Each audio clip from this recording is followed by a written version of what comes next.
Hi, welcome to Wednesday Wisdom, a weekly vlog of inspiration from a variety of sources. I'm Reverend Karen Epps, Senior Minister at Unity of Pasadena in Pasadena, California. Today's wisdom comes to us from Ram Dass. In watching a documentary with him titled Becoming Nobody, he shared a story of having been on the spiritual journey for a significant period of time at that point in his life, encountering a colleague whom he had not seen in many years, Ram Dass feeling that he has transcended his personality and become the holy man he always wanted to be.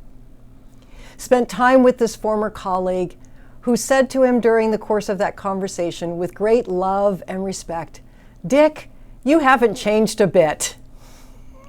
Well, needless to say, Ram Dass was not quite happy about that. It did, however, illumine something that is worth considering for us today. And let me frame it in this way.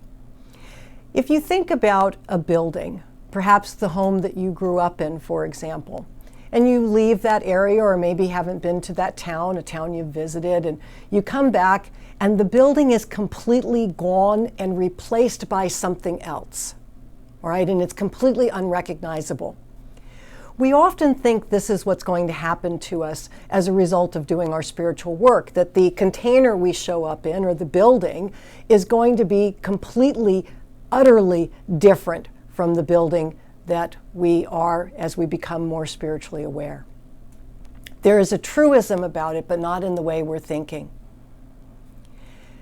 Whatever type of architecture resonates the most with you, whether it's Art Deco, classic, Renaissance, medieval, indigenous building ways, whatever form of architecture resonates with you, use that as a metaphor for yourself, your personality. This is the building or the package that you have come in. What happens, I believe, in our spiritual journey and our awakening, the package itself, the building, the architecture, holds its integrity. But as we become more aware of who we are and how we show up in the world, we are able then to bring forward the best of the facets of this building, of this structure of who we are. We often refer to it as our God self. I happen to be particularly fond of Art Deco architecture. I think about the lines and the colors that were used, and we get to see that more clearly. This is what I feel happens for us. So it's not so much that the building we're in gets completely destroyed and replaced by something new, as much as it is we see the glory of the building of who we are. Having done some recent work with the idea of how we show up and interact in the world, I'd like to offer a tool for you that may be helpful in determining what the structure is that you are inside of, and then as you look at that, maybe some ways you can work with it to illuminate the better and more facile parts of yourself. Go to friendlypress.com. friendlypress.com. They have a profile there, it's very inexpensive, called Friendly Profile at Work. It gives an opportunity to take a look at how an individual functions in both what they call calm as well in storm environments.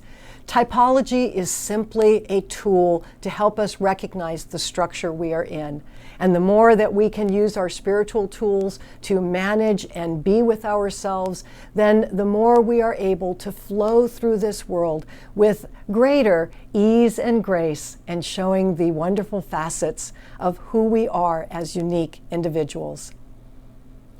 If you would like to know more about Unity of Pasadena, please visit our website, www.unityofpasadena.org, and feel free to join us live stream on Sunday mornings, either Facebook or YouTube at 10:30. Many blessings and namaste.